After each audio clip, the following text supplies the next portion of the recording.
Is your intention to pursue this case against me? That is my intention. To the very end. I regret this.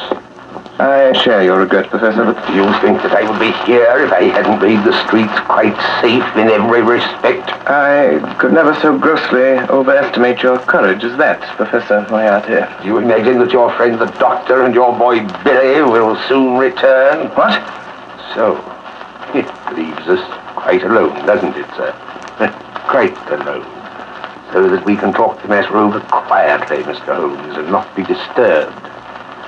In the first place, I wish to call your attention to a few memoranda which I've jotted down, and which you will find... There they are. Look out! Don't do that! Hands down, quickly! Go farther away from that memorandum book you're talking about. I was merely about to take out a small notebook. Well, merely don't do it. I don't want it. Got one of my own. If you want it, we'll have someone get it for you. I always like to save my guests unnecessary trouble. I observe that your boy doesn't answer the bell. No, but I have an idea that he will before long. It may possibly be longer than you think, Mr. Holmes. What? That boy? Yes, that boy. At least we'll try the bell once more, Professor. Doesn't it occur to you that he may possibly have been detained, Mr. Holmes? It does, Professor. But it also occurs to me that you're in very much the same predicament, Professor Moriarty. I beg pardon, sir. Someone tried to hold me, sir. It's quite evident, however, that he failed to do so. Yes, sir. He's got my coat, sir, but he ain't got me. Billy. Yes, sir. Billy, the gentleman I am carefully pointing out to you with this 45 desires to have us gather something of his left hand inside coat pocket. He's not feeling quite himself today, and the consequence of his trying to do it himself might prove fatal. I suggest you attend to it for him. Yes, sir. Is this it, sir? This gun? Quite so. Quite so. Put it on the table. Not there, Billy. On this table. I can reach it. It's more like it. That's all, Billy. Shall I see if he's got another, sir? Why, Billy, you've surprised me. After the gentleman's taken the trouble to inform us that he hasn't. When, sir? When he made a snatch for this one. And now, Professor, now that we have your little memorandum book, do you think of anything else you'd like before Billy goes? Any little thing you've got that you don't want?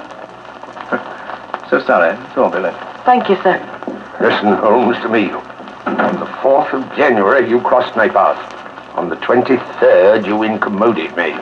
And now, at the close of April, I find myself placed in such a position through your continual interference that I'm in positive danger of losing my liberty. Have you any suggestions to make? No, I have no suggestions to make. I have a fact to state. If you don't drop it at once, your life's not worth that. I'm afraid, Professor, that in the pleasure of this conversation, I'm neglecting more important business. If you'll excuse me a moment while I get my pipe off the mantelpiece here. I came here this evening, Mr. Holmes, to see if peace could not be arranged between us. Quite so, quite so. You've seen fit not only to reject my proposals, but to make insulting references coupled with threats of arrest. You've been warned of your danger. You don't heed that warning. Perhaps you'll heed this. Up with your hands, Mr. Holmes. Up with them hands. Didn't imagine I'd leave that gun loaded, did you, Professor Moriarty? Here are your cartridges. Well, I didn't suppose you'd want to use that gun again, so I took them out while you were talking and put them in my pocket. You'll find them all there, Professor. Billy! Yes, sir? Will you please show Professor Moriarty the door? Yes, sir. This way, sir. Don't ever say I didn't warn you, Mr. Holmes. No, Professor Moriarty. No, I never will. Billy, come here. Yes, sir. Billy? Billy, you're a good boy. Yes, sir. Thank you, sir.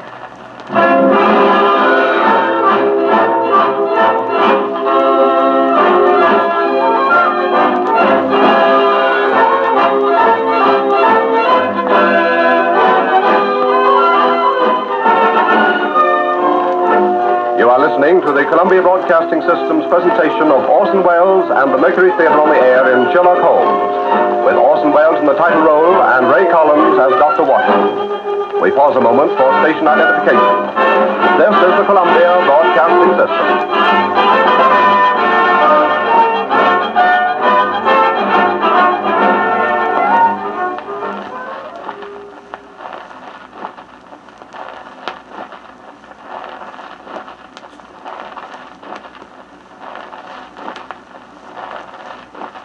We continue now with this CBS presentation of Sherlock Holmes, played by Orson Welles and the Mercury Theatre on the air.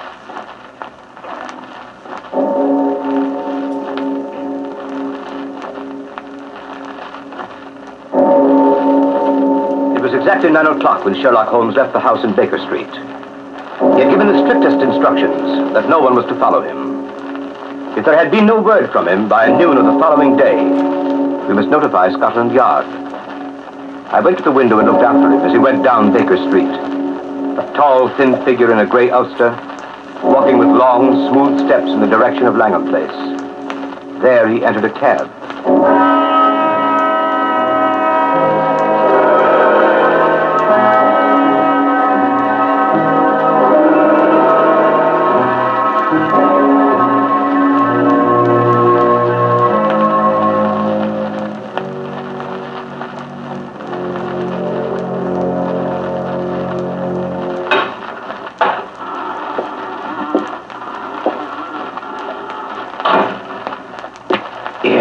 What are you doing, lighting matches here? That's what I'm doing. Chuck it. Why should I chuck it? There might be gas, you fool. There ain't no gas. It's been 4 days since we had gas in the room. And I still say there might be gas. Did you check it? I will. Here goes. Ready? Give it a turn. That'll do. Turn it off. 5 minutes of that. All your troubles are in. Here. What's that? Bassick? That's right, Cregan. The Juliet? Yes, sir. McCabe? Yes, sir. Be careful now, you boys. You've got a tough one tonight. Wait, said who, as I've heard. Sherlock Holmes. Oh, you mean that, sir? God's truth. He's going to count him out. Well, if you don't and he gets away, I'm sorry for you, that's all. That's the governor's here. Not the governor himself. Professor Moriarty. Shut up. Well, Cregan, Yes, sir. got your full crew? All here, sir. No mistakes tonight, Cregan. I'll be careful of that, sir. This is Larrabee. Hello. He's in on this job. Hello, Larrabee. What's that door, Bessie? Small cupboard, sir. No outlet? None whatever, sir. That window? Nailed down, sir. Men might break the glass.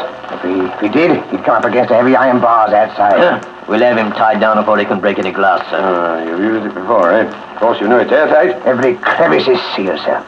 When the men have turned the gas on him, they leave by this door. Yes, sir.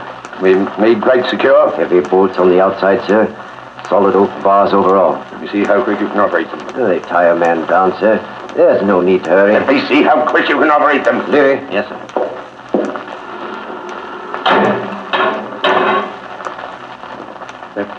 That's good. Open it up. Now, Cregan, and the rest of you, one thing remember. Whatever happens, no shooting tonight. Not a single shot. It'll be heard in the alley below. First thing is to get his revolver away before he has a chance to use it. 2 of you attract his attention in front. The other come up on him from behind and snatch it out of his pocket. Then you have him. Arrange that, Cregan. I'll attend to it, sir. Mr. Larrabee, you understand? We wait for you. I understand, sir. I give you this opportunity to sell him the packet of letters you forged and get what you can for your trouble. A few £100 doesn't interest me, Mr. Larrabee. What I'm after is Holmes. I understand, sir. When you've finished and got your money, you whistle, and these gentlemen come in. Let's hear it. You hear that, Cregan? That's right. And Cregan, the proper moment, present my compliments to Mr. Sherlock Holmes and say that I wished him a pleasant journey to the other side. Come on, Bassick. Good night, gentlemen. Good night. Good night. Good night, Larrabee. Good night, sir. All right, boys. Clear. When you hear the whistle, in you come. Right you are, sir. Larry. Yes, sir. You get down on the corner below. Let me know when he comes. I will let you know. Well, when you see him driving up, come down the alley and whistle 3 times. Very good, sir. Here. What's this? How did you get in? What are you doing there in the back? Hey, What is it, Larry? a woman here in the back. Bring her in. Come on, you. Come on. Oh, it's you, Miss Faulkner. It's true, then. How did you get to this place? I followed you in a cab. What have you been doing since I came up here? Informing the police, perhaps? No. I was afraid he'd come, so I waited. To warn him, I suppose. No. To warn him, yes. You're going to swindle and deceive him, sell him a packet of false letters. I know that. What else are you going to do to him? Wouldn't you like to know? Where are those men who came up here? What men? 3 terrible-looking men. I saw them go in at the street door. You don't mean these men, do you, Miss Faulkner? Hurry up, boys! Can't wait to know. Here you are. Hurry up! Listen. That's him. There he is now. What?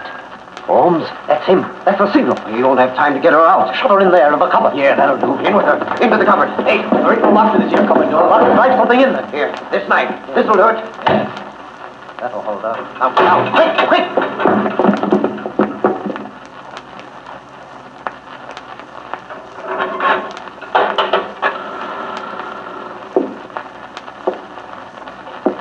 Good evening, Mr. Holmes. Ah, Mr. Larrabee. Oh, really? I certainly thought after all this driving about in a crow's cab, you'd show me something new. Seen it before, have you, Mr. Holmes? Oh, well, a time or two. Now to come to think of it, I nabbed a friend of yours in this place while he was trying to drop himself out of the window. Ed Colvin, the cracksman. Colvin, never heard of him before. Well, you certainly never heard of him after. Sure of that. A brace of counterfeiters used these luxurious chambers in the spring of '89. Well, one of them hid in that cupboard. We pulled him out with the heel. Quite interesting, but times have changed since then. So they have, Mr. Larrabee, so they have. But then it was only cracksmen, counterfeiters, pickpockets, and petty swindlers of various kinds, but now... Well, what now? Well, between you and me, Mr. Larrabee, we've heard some not altogether agreeable rumors. Rumors of some pretty shady work not far from here. A murder to a very peculiar kind. I've always had a suspicion... That's it. My surmise was correct. It is. It is what? This room is corked, sealed. What does that signify to us? Nothing to us, Mr. Larrabee, nothing to us. But it might signify a good deal to some poor devil who's been caught and gassed in this trap. Well, if it's nothing to us, suppose we leave it alone and get to business. My time is limited. Yeah, of course. I should have realized that these reflections could not possibly appeal to you. Smoke? Have a cigar, Mr. Holmes? Oh, thanks. Oh, good cigar, this, Mr. Larrabee. A genuine Havana. Glad you like it. Now, here is the little packet of letters which is the object of this meeting. I haven't opened it yet, but Miss Faulkner tells me everything is there. I suppose, Mr. Larrabee, that as Miss Faulkner knows nothing about this affair, we omit her name from the discussion. What do you mean? Who told you she doesn't know? You did. Every look, tone, gesture, everything you've said and done since I've been in this room has informed me that Miss Faulkner has never consented to this transaction. It is a little speculation of your own. Oh, I suppose you think you can read me like a book. Oh, no, like a primer. Well, let it pass. How much will you give? £1,000. I couldn't take it. What do you ask? 5,000. I couldn't give it. Well, I've been offered 4,000 for this little Why packet. didn't you take it? Because I intended to get more. Oh, that's too bad. If they offered 4,000, they'll give 5. They won't give anything. Why not? They've turned the case over to me. Will you give 3,000? Mr. Larrabee, strange as it may appear, my time is limited as well as yours. I have brought with me the sum of £1,000, which is all that I wish to pay. If it is your desire to sell at this figure, kindly appraise me of the fact at once. If not, permit me to wish you a very good evening. Well? You can have it. It's too small a matter to haggle over. Give me the money. Certainly. I thought you said you'd only brought just 1,000. I did. This is it. You brought a trifle more, I see. Quite so. I didn't say I hadn't brought any more. Well, you can do your little tricks when it comes to it, can't you? It depends on who I'm dealing with. Here, you give me that money. Come on, quick, hand it over. Sure. Now, I've got you where I want you, James Larrabee. You've been so cunning and so cautious and so wise, we couldn't find a thing to hold you for, but this little slip will get you in for robbery. You'll have me in, will you? What are your views about being able to get away from here yourself? I do not anticipate any particular difficulty. Robbery, eh? Why, even if you got away from here, you haven't got a witness. You haven't got a witness to your name. I'm not so sure of that, Mr. Larrabee. Not so sure of that. You usually fasten this cupboard door with a knife? Come away from that door! Faulkner! Stand back. Contemptible scoundrel, what does this mean? I'll show you what it means, Patrick, quick! I'm afraid you're badly hurt, Miss Faulkner. Mr. Holmes, look behind you! James! Hey, hold it there, boy! I'll have to ask you gentlemen to wait just one moment, please. Here there. What's the idea of sitting down and writing? What are you writing? Writing your will, I suppose? No, only a brief description of one or two of your gentlemen, the police. Wait a bit. You better listen to me, Mr. Holmes. We're going to tie you down nice and tight to the top of that table. Why, you surprise me, gentlemen. Thinking you're so sure of anybody in this room. And 3 bars gone out of that window. Bars or no bars, you're not going to get out of here as easy as you expect. There are so many ways, Mr. Larrabee, that I hardly know which one to choose. Well, you better choose quick, I can tell you that. I'll choose at once, Mr. Cregan. And my choice falls on this chair. My God, the light! Get away from the door! Look out! Hang on! Look at the cigar! Drag him by the cigar! Look at the cigar! Look out! He's going to the window! He's up on the ledge! He's trying it out! Look at his cigar! Get him quick! After him! There he goes! He's out! By the window! No, gentlemen, no, not by the window. I'm leaving by the door. By the way, I left my cigar for you on the windowsill. Good evening, gentlemen.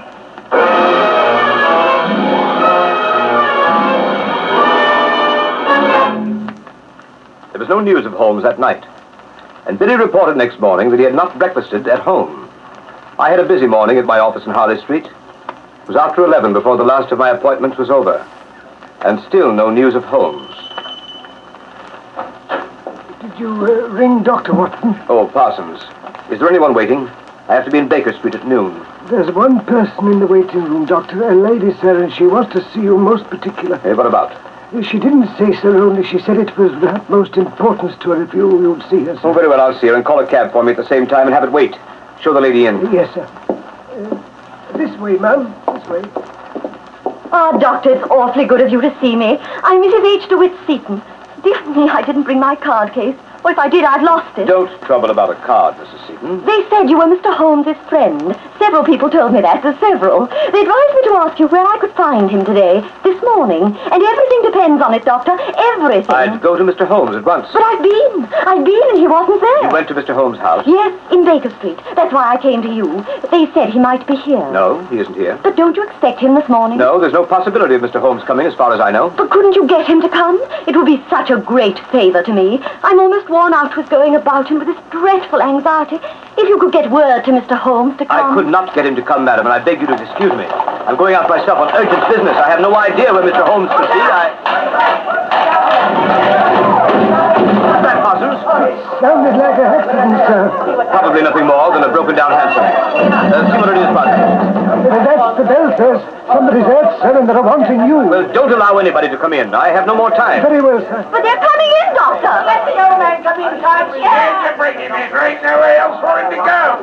Can't the doctor's off his business and he can't come in when he's there. The doctors can't see anybody. He's got to come in. We can't leave him out in the street, can we? All right, help him in, Oh, Parsons. Doctor, isn't it frightful? Can I be of some use? Not whatever, not whatever. But, Doctor, I must see the poor fellow. Oh, my leg, my leg. Right this way, sir. Be careful of the sill, sir. That's it. It's a accident. We can't help a accident. Oh, you can't. That's plain enough. He was on the wrong side of the street, he was. Now, over to this chair. No, I'll sit here. No, this is the chair, sir. Don't you suppose I know where I want to sit down? You'll sit down here. That isn't the doctor.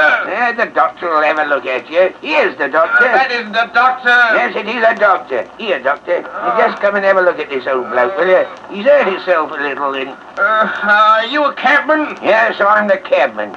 Well, I'll have you arrested for this. Arrested? Arrested! You can't arrest me. No, I can't, but somebody else can. Where's my hat? Where's my hat? My hat!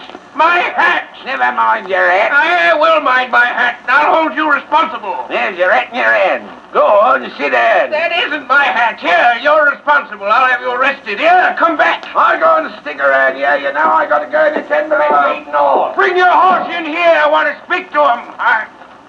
Conspiracy. I won't stay in this place. If I ever get out of here alive...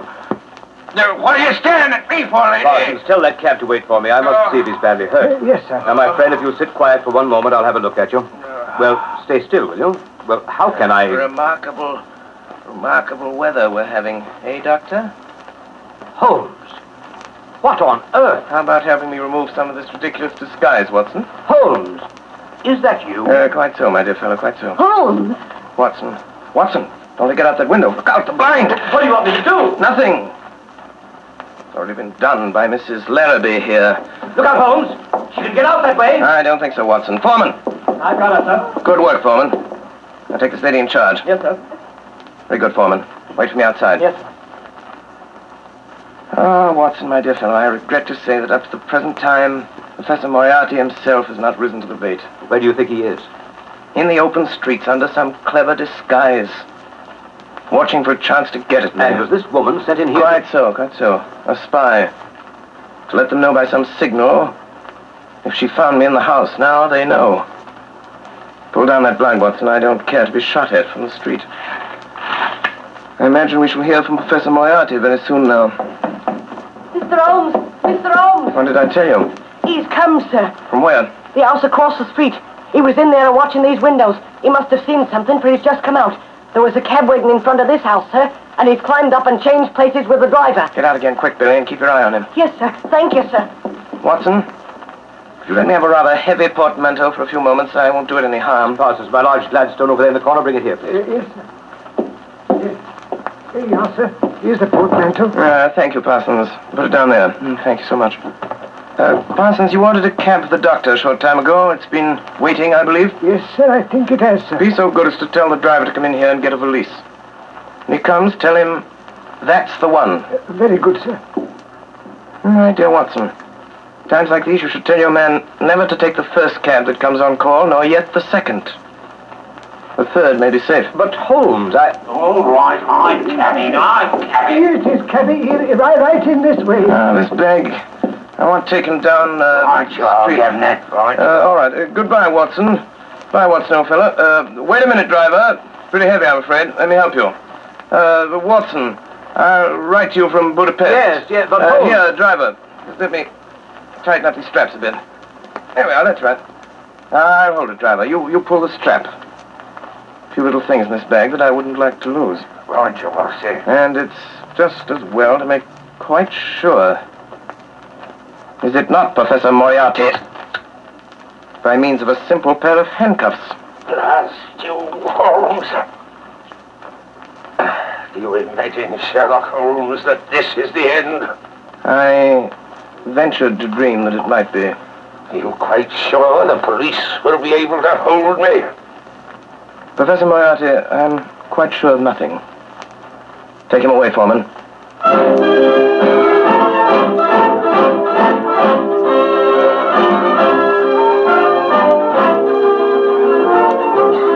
And so, my dear Watson, ends the strange case of Miss Alice Faulkner. well, what about the letter? Oh, the letters. They were returned to their rightful owner over an hour ago. I suspected from the start that Miss Faulkner was really a nice girl at heart. Oh, dear. What is it, Holmes? I was just reflecting, my dear Watson. With Moriarty out of the way, London, from the point of view of the criminal expert, it's likely to become a singularly uninteresting city. One's morning paper, a veritable wilderness of boredom. Mr. Holmes! Mr. Holmes! Yes, Billy? There's a lady, sir. Been waiting for an hour. Says she's got to see you, sir. Case of murder, she says. She's got her face veiled. From which I deduce that she is a lady of over 41 and less than 45, of a strange, dark beauty and considerable social eminence. And that she has lived for some years in the Near East. And that she is now wearing a large blood ruby on the second finger of her left hand. Holmes, how do you know these things? It's amazing. Elementary, my dear Watson. Elementary. The child's play of deduction.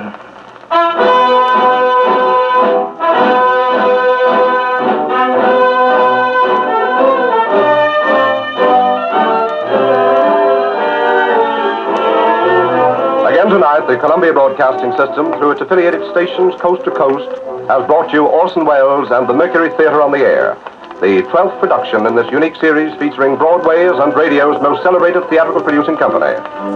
This evening, the play was Orson Welles' own adaptation of William Gillette's Sherlock Holmes. In the cast, Dr. Watson, played by Ray Collins, Alice Faulkner by Mary Taylor, Madge Larrabee by Brenda Forbes, James Larrabee by Edgar Barrier, Inspector Foreman by Morgan Farley, Cragen by Richard Wilson, Brassic by Alfred Shirley, Leary by William Allen, Billy by Arthur Anderson, Professor Moriarty by Eustace Wyatt, and Sherlock Holmes by Orson Welles. The orchestra was conducted by Bernard Herrmann, and the production was supervised for CBS by Davidson Taylor. Your announcer is Frank Gallup.